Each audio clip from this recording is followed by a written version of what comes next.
평탄한 길도 나타낼 때가 있지만 때로는 광야와 같이 힘들고 어려운 길을 걸어가야만 할 때도 있는 것이 사실입니다.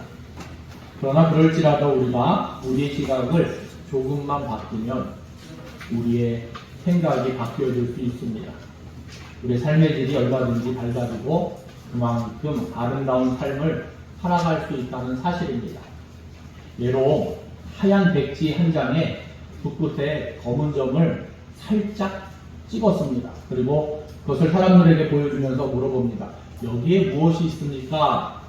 그러면 대부분의 사람들은 10중 8구 무엇이 있다고 대답합니까? 예, 점이 있다고 대답을 합니다. 물론 그것이 틀린 대답은 아닙니다. 그러나 사실 검은 점은 하나의 작은 부분에 지나지 않습니다. 그 주변에는 훨씬 더 넓은 하얀 백지 부분이 남아 있습니다. 인생의 어두운 면에 너무 집착하지 말고 훨씬 더 넓고 밝은 면을 우리는 생각하면서 살 때 그만큼 우리의 삶이 아름다워질 수 있다는 것입니다. 오늘 하나님의 위대한 종이었던 모세를 통해서 하나님이 우리에게 깨우쳐 주신 교훈이 바로 그와 같은 것입니다. 언제 어디서나 하나님은 우리를 향하여 그 사랑을 지극하고 변함이 없으시다는 것입니다. 우리가 인생을 걸어갈 때 형통할 때도 있지만 광야와 같이 힘들고 어려운 삶을 살아가다가도 그 가운데 하나님의 선하신 뜻이 있고 우리를 향하신 하나님의 사랑은 변함이 없으시다는 사실을 잊지 말라는 것입니다. 그 옛날 이스라엘 백성들은 하나님의 은혜로 출애굽을 했습니다. 그들은 하나님의 인도하심에 따라 이 가데스 바네아까지 도착하게 되었습니다. 그곳에서 축복의 땅, 이 약속의 땅 가나안까지는 단지 사흘길에 지나지 않았습니다. 그런데 하나님은 이스라엘 백성들을 곧장 가나안 땅으로 인도하시지 아니하셨습니다. 오히려 그들을 광야로 인도하셨습니다. 그리고 그들로 하여금 40년 동안 광야에서 살도록 하셨습니다. 왜 하나님은 이스라엘 백성들을 곧바로 축복의 땅으로 인도하시지 않고 살기 어려운 광야길로 인도하셨겠습니까? 하나님의 능력이 부족하시기 때문입니까? 그렇지 않습니다. 하나님은 전능하십니다. 전능하신 하나님께서는 능치 못할 일이 없으신 분이십니다. 그러면 왜 하나님은 이스라엘 백성들을 광야로 인도하셨습니까? 이제는 택하신 백성들로 하여금 실증을 느끼셨기 때문입니까? 물론 이스라엘 백성들이 이 가데스 바네아에서 하나님의 뜻을 거역하고 불신앙적인 모습을 보여주었던 것은 사실입니다. 그렇다고 해서 하나님이 그 택하신 백성들을 미워하셔서 일부러 그들을 골탕 먹이시고 괴롭히시려고 그렇게 하신 것은 결코 아니었습니다. 에레미야 애가 3장 33절 말씀에 보면 주께서 인생으로 고생하게 하시며 근심하게 하심은 본심이 아니시로다 라고 말씀하고 있습니다. 우리가 고생하면서 살아가는 것이 하나님의 본심이 아니라고 말씀하고 계신 것입니다. 하나님의 뜻은 다른 데 있습니다. 왜 하나님은 이스라엘 백성을 광야로 인도하셨습니까? 오늘 본문 5절 말씀에 보니까 너는 사람이 그 아들을 징계함 같이 내 하나님 여호와께서 너를 징계하시는 줄 마음에 생각하고 라고 말씀하고 있습니다. 하나님은 그 택하신 백성인 이스라엘 백성들이 보다 성숙한 모습을 보여주기를 원하셨던 것입니다. 하나님은 이스라엘 백성들을 광야에서 좀 더 성숙한 모습이 되도록 훈련시키시고 연단시키셔서 마침내 그들에게 큰 복을 주시고자 하시는 것이 바로 하나님의 본심이었습니다. 그래서 16절 말씀, 우리가 읽진 않았지만 16절 말씀에 보면 내 조상들도 알지 못하던 만나를 광야에서 내게 먹이셨나니 이는 다 너를 낮추시며 너를 시험하사 마침내 내게 복을 주려 하심이었느니라 말씀하고 계십니다. 사랑하는 성도 여러분, 힘든 광야와 같이 어렵고 고달픈 삶을 지금 살아가고 계십니까? 하나님의 선하신 뜻이 있습니다.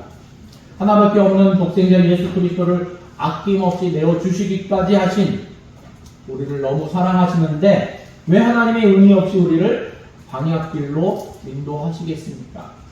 반드시 하나님의 선하신 뜻이 있습니다. 오늘 말씀을 통해서 우리가 그 이유를 찾아갈 수 있기를 바랍니다. 첫 번째로는 낮추시기 위해서 광야로 인도하셨다는 것입니다. 2절 말씀해 보니까 내 하나님 여호와께서 이 40년 동안에 내게 광야의 길을 걷게 하신 것을 기억하라. 이는 너를 낮추시며, 또 16절에도 내 조상들도 알지 못하던 만나를 광야에서 내게 먹이셨나니 이는 다 너를 낮추시며 라고 말씀하고 있습니다. 하나님인 택하신 백성들이 교만한 것을 원치 않으셨습니다. 겸손하기를 원하셨습니다. 하나님은 언제나 겸손한 자에게 은혜를 베풀어 주시기 때문입니다. 그러나 하나님은 교만한 자들을 대적하십니다. 교만은 반드시 꺾어버리고 마시는 것입니다. 따라서 우리가 하나님 앞에 겸손하면 우리는 언제나 온유하신 하나님을 만날 수 있습니다. 은혜로우신 하나님을 대할 수 있습니다.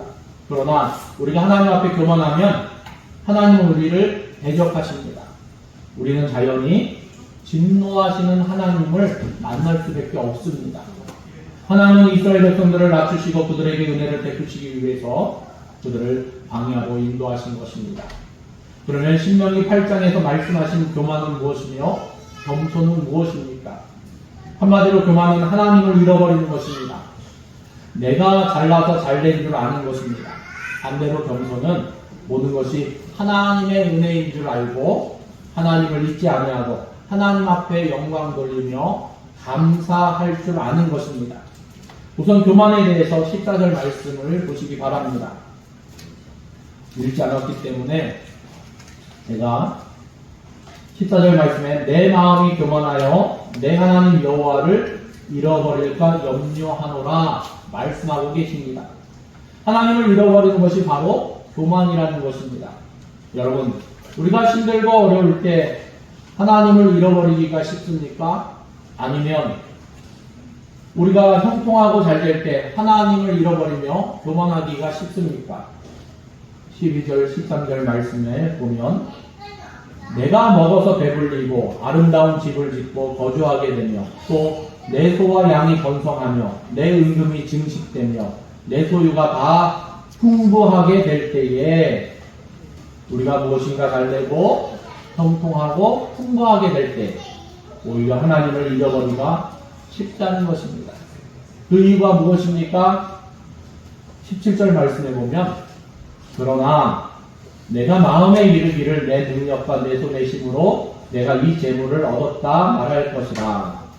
자기가 잘나서 잘된 줄 생각하기가 쉽다는 것입니다. 그는 하나님을 잃어버리고 지냈습니다. 내가 잘나서 잘된 줄 알고 교만에 빠지게 되는 것입니다. 반대로 겸손은 내가 형통할 때 모든 것이 하나님의 은혜인 줄 알고 하나님을 잊지 않고 하나님께 감사하는 것입니다. 18절 말씀에 보면 내 하나님 여호와를 기억하라. 그가 내게 재물 얻을 능을 주셨음이라 말씀하고 계십니다. 우리가 하나님의 은혜로 우리의 삶이 형통하게 된 줄을 알고 하나님께 감사해야 될 것입니다. 사랑하는 성도 여러분 형통하셨습니까? 내가 잘나서 그런 것이 아닙니다. 우리는 모든 것이 하나님의 은혜인 줄 알고 하나님을 기억하고 하나님께 감사할 줄 아는 사람이 되어야 할 것입니다. 우리에게 있어서 형통은 감사의 조건이 되어야지 그것이 교만의 원인이 되어서는 안 된다는 것입니다. 차라리 가난하더라도 겸손했을 텐데 부유하게 되어서 교만에 빠지는 사람들이 있습니다. 아주 불행한 사람들입니다. 왜 하나님이 우리의 교만을 그토록 싫어하십니까? 다른 데는 하나님 앞에서 벌벌 떠니면서 다 달아납니다. 그런데 교만죄는 그렇지 않습니다. 하나님을 대적하는 것이 바로 교만입니다. 애굽왕 바로가 그랬습니다. 여호와가 누구간데? 그러면서 그는 하나님을 대적했습니다. 그것이 바로 교만입니다. 아기 예수를 죽이려 했던 헤롯 왕이 그러했습니다. 바벨론 왕들이 다 그러했습니다. 대제사장 서기관들, 바리새인들이 교만해서 예수 그리스도를 십자가에 못 박아 버리지 않았습니까? 그래서 그만큼 하나님은 교만을 철저하게 심판하시는 것입니다. 우리는 하나님 앞에서 스스로 겸손해야 할 것입니다. 그렇지 않으면 하나님은 우리를 억지로 겸손하게 하십니다. 그 방법이 무엇입니까? 광야로 인도하신다는 것입니다. 오늘 말씀을 기록한 모세도 그러했습니다. 그가 애굽의 궁중에서 40년 동안 불편한 것이 무엇이 있었겠습니까? 그는 하나님을 잊고 지냈습니다. 혈기와 자만심이 가득 차 있었습니다. 그와 같은 모세를 하나님은 미디안 광야로 내모셨습니다. 40년 동안 미디안 광야에 살면서 그는 철저하게 낮아졌습니다. 하나님의 모세를 낮추신 것입니다. 그가 겸손하게 되니까 비로소 하나님은 그를 부르셨습니다.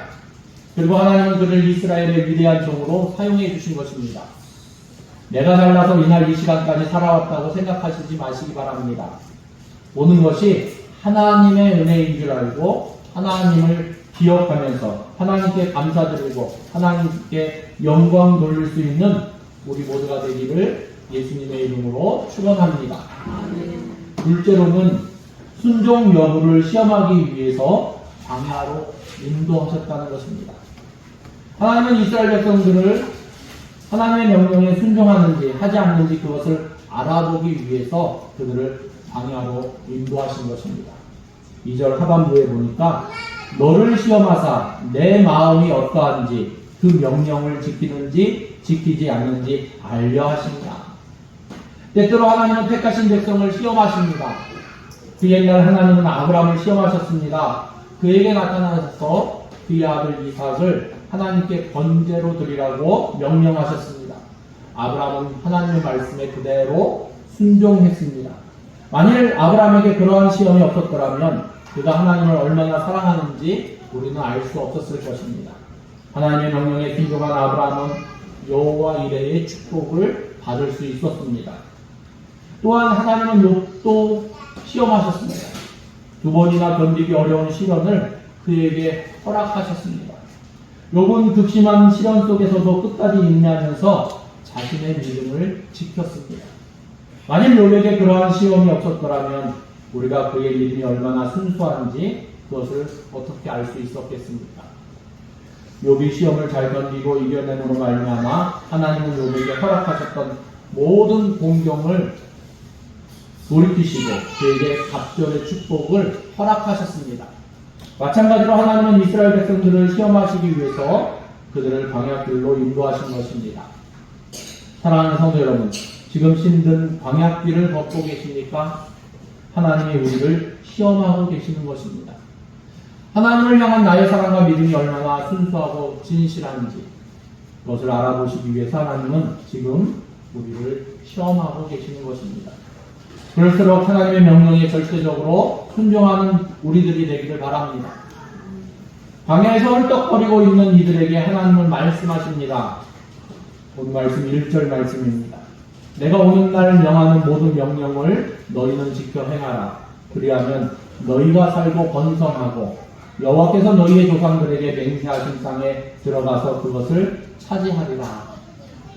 우리가 하나님의 말씀에 순종해서 살면 사는 역사가 있습니다. 번성하는 역사가 있습니다. 축복의 땅이 우리 눈앞에 활짝 열리게 될 것입니다. 성경은 그것을 명확하게 증거하고 있습니다. 예로 베세다 빈 들판에 장전망 배수했을 때 5,000명이 모여 있었습니다. 때가 되어서 모두가 배가 고픕니다. 그러나 그저 보리떡 5개와 물고기 2마리밖에 없었습니다. 그런데 예수님은 그것을 받으시고 하늘을 우러러 축사하셨습니다. 그러고 난 뒤에 제자들에게 명령하십니다. 너희가 그것을 우리에게 나누어 주어라. 여러분, 보리떡 5개와 물고기 2마리로 어떻게 남자만 5,000명인데 먹일 수 있겠습니까? 그런데 그럼에도 불구하고 제자들은 예수님의 명령에 순종했습니다. 그것을 나누어 주었습니다. 놀라운 역사가 일어났습니다. 그곳에 있는 모든 사람이 배불리 먹게 되었습니다. 그리고 나서 남은 조각을 거두니까 12 방울에 꽉 찼습니다. 이처럼 주님의 명령에 순종하면 살아나는 역사가 일어나는 것입니다. 번성하게 된다는 것입니다. 또 베드로는 갈릴리 바다에서 고기 잡기로 잔뼈가 굵은 사람이었습니다. 물고기 노는 이 물살만 보아도 그는 모든 것을 환하게 아는 사람이었습니다. 그런데 이상하게도 그날따라 밤새도록 그물을 내렸지만 잡을 것이 하나도 없었습니다. 그런데 그 가운데 아침이 되었습니다. 그는 어쩔 수 없이 배를 바닷가에 대놓고 빈 그물을 손질하고 있었습니다. 그때 예수님이 베드로에게 나타나셔서 명하셨습니다. 베드로야, 깊은 곳으로 가서 고기를 잡으라. 예수님의 이 명령에 베드로는 순종하기 어려웠을 것입니다. 그러나 이유를 불문하고 베드로는 예수님의 말씀에 순종했습니다. 그리할 때 그물이 찢어질 정도로 엄청나게 많은 물고기가 잡혔습니다. 사랑하는 성도 여러분, 광야길을 걷는 것처럼 힘들고 고달픈 삶을 살고 계십니까? 그럴수록 하나님의 말씀에 더욱더 순종하시기 바랍니다. 그리하면 너희가 살고 번성하고 여호와께서 너희의 조상들에게 맹세하신 땅에 들어가서 그것을 차지하리라. 하나님은 우리에게 말씀하고 계십니다. 우리에게 사는 역사가 있습니다. 우리의 삶이 번성하게 될 것입니다. 축복의 땅에 들어갈 수 있을 것입니다.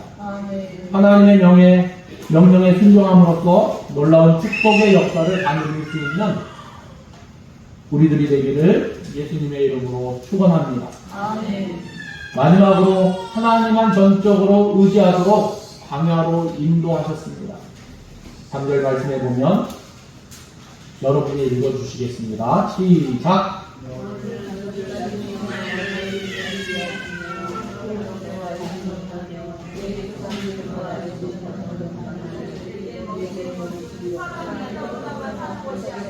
여호와의 입에서 나오는 모든 말씀으로 하는 것을 내가 알게 하여 하십니다. 아멘. 사람이 떡으로만 살겠다고 생각하는 것은 자신의 힘을 의지하는 것입니다. 그러나 하나님의 입으로 나오는 모든 말씀으로 사는 존재임을 아는 사람은 나를 의지하지 않고 전적으로 하나님만 의지하는 것입니다. 하나님은 이것을 깨닫게 하기 위해서 이스라엘 백성들을 광야로 인도하셨다는 것입니다. 여러분, 광야가 어떤 곳입니까? 사람이 살 수 있는 곳입니까? 살 수 없는 곳입니까? 사람이 살 수 없는 곳이 바로 광야입니다. 이 광야는 삭막하고 메마른 곳입니다. 농사를 지을 수 없습니다. 목축을 할 수 없습니다. 인간의 가장 기본적인 문제인 의식주조차 내 힘으로 해결할 수 없는 곳이 바로 광야입니다. 그런데도 하나님은 이스라엘 백성들을 광야로 인도하셨습니다. 하루 이틀도 아니고 40년 동안이나 그곳에서 살게 하셨습니다. 그 이유가 무엇입니까? 나의 힘을 의지하지 말고 하나님만 바라보면서 하나님만 의지하며 하나님께 도움을 구하라는 것입니다. 이스라엘 백성들은 광야에서 40년 동안 살아가면서 농사를 지을 수 없고 목축도 할 수 없고 그저 하늘만 바라보면서 하나님께 구하면서 하나님만 의지할 수밖에 없었을 것입니다. 하나님은 그들을 저버리지 아니하셨습니다. 그들이 굶주렸을 때 하나님은 하늘에서 만나를 내리셔서 이스라엘 백성들을 먹이셨습니다. 만나는 땅의 소산물이 아닙니다. 이스라엘 백성들이 자기 힘으로 농사지어서 수확한 양식이 아닙니다.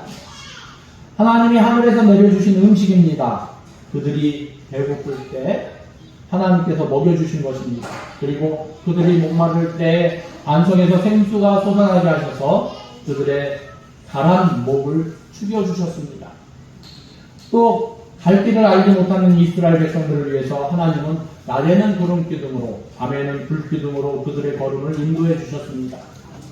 그리고 4절 말씀에 있는 것처럼 그들이 광야길 40년이나 헤매는 동안에 하나님은 그들의 의복이 휘어지지 않게 하셨고 그들의 발이 굳지 않게 해주셨습니다. 하나님은 그들에게 자신의 힘을 의지하지 말고 하나님만 의지하며 산다는 것을 깨닫게 하시려고 하나님은 이스라엘 백성들을 광야로 인도하신 것입니다. 여러분, 힘들고 어려우십니까? 그럴수록 나를 의지하려고 하지 말고 하나님을 바라보면서 의지하시기 바랍니다. 하루는 유치원에 다니는 어린아이가 아파트 베란다에서 놀고 있었습니다. 그런데 그만 아이가 바란다 밖으로 미끄러져 버렸습니다. 아이는 자연스럽게 떨어지면서 그 찰나에 난간의 철창을 꼭 쥐었습니다. 아이가 떨어지지 않기 위해서 안간힘을 쓰고 있습니다. 그러나 시간이 지날수록 손목에 힘이 빠져나갑니다. 아이는 고함을 질렀습니다. 고함 소리를 듣고 아이 아빠가 놀라 뛰어나왔습니다. 아이가 힘이 빠져 떨어지려고 할 때 이 아이 아빠가 아이의 손을 쏙 잡아주었습니다. 여러분 생각해 보십시오. 아이가 자기의 힘으로 난간의 철장을 쥐고 있을 때가 안전합니까? 아니면 아이 아빠가 그 아이의 손을 잡고 있을 때가 안전합니까? 아이 아빠가 손을 잡고 있을 때가 안전한 것입니다. 마찬가지입니다. 내가 내 손으로 무엇을 쥐고 있다고 해서 안전한 것이 아닙니다. 내가 하나님 손에 잡혀 있을 때가 안전한 것입니다. 내가 떡을 많이 움켜쥐고 있다고 해서 그것이 다 내 것이 되는 것이 아닙니다. 하나님이 허락하시지 않으면 하나도 먹을 수가 없습니다. 예수님의 비유 가운데 나오는 어리석은 부자가 그랬습니다. 그가 농사를 잘 지었습니다. 창고에 곡식을 가득가득 쌓아 두었습니다. 요즘 말로 얘기하면 사업이 대박난 것입니다. 엄청 벌어들인 것입니다. 그러나 그것이 무슨 소용이 있습니까? 하나님이 말씀하셨습니다. 누가복음 12장 20절 말씀입니다. 하나님은 이르시되 어리석은 자여 오늘 밤에 내 영혼을 도로 찾으리니 그러면 내 준비한 것이 누구의 것이 되겠느냐 하셨으니, 하나님이 허락하시지 않으면 우리는 떡을 먹을 수 없습니다.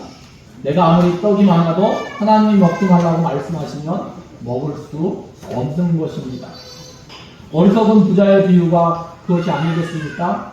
그러나 비록 내게 아무것도 없다 할지라도 하나님이 말씀만 하시면 하나님은 만나로 나를 먹여주시는 것입니다. 안석에서 생수가 쏟아나오게 하셔서 나의 바란 목을 축여주시는 것입니다. 이와 같이 사람은 떡으로만 사는 존재가 아니라 하나님의 입으로 나오는 모든 말씀으로 살아가는 존재임을 깨닫게 하시기 위해서 하나님은 이스라엘 백성을 광야로 인도하신 것입니다.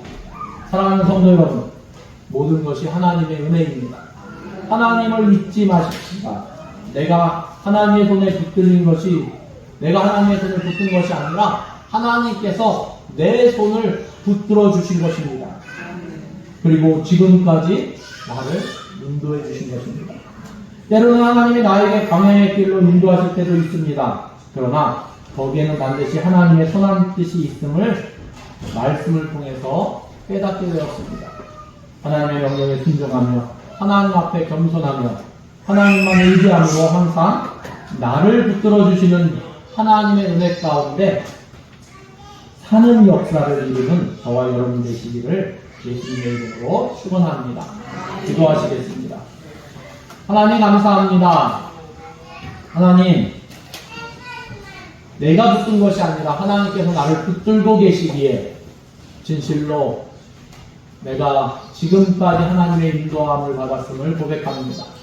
하나님, 우리는 때로 내 힘으로 나의 모든 것으로 무언가 해보려고 하지만 하나님이 허락하시지 않으면 아무것도 아님을 고백합니다. 하나님 손에 붙들린 바 되어서 하나님과 함께하며 하나님의 인도함을 받을 수 있는 우리 대명교회 모든 하나님의 성도들 되게 하시고 각 가정들 되게 하시고 각 사업체들 될 수 있도록 또한 생업 가운데도 함께 하시는 하나님을 체험할 수 있도록 하나님 다스려 주시옵소서. 진실로 우리가 하나님을 잊지 않기를 원합니다. 하나님을 잊지 않음으로 말미암아 진실로 겸손한 마음을 허락하시고 그리고 그 가운데 하나님만 바라볼 수 있는, 하나님만 의지할 수 있는 그런 하나님의 사람들 될 수 있도록 하나님 함께하여 주시옵소서. 모든 것을 주님께 은혜드리며 예수 그리스도의 이름으로 기도드립니다. 아멘.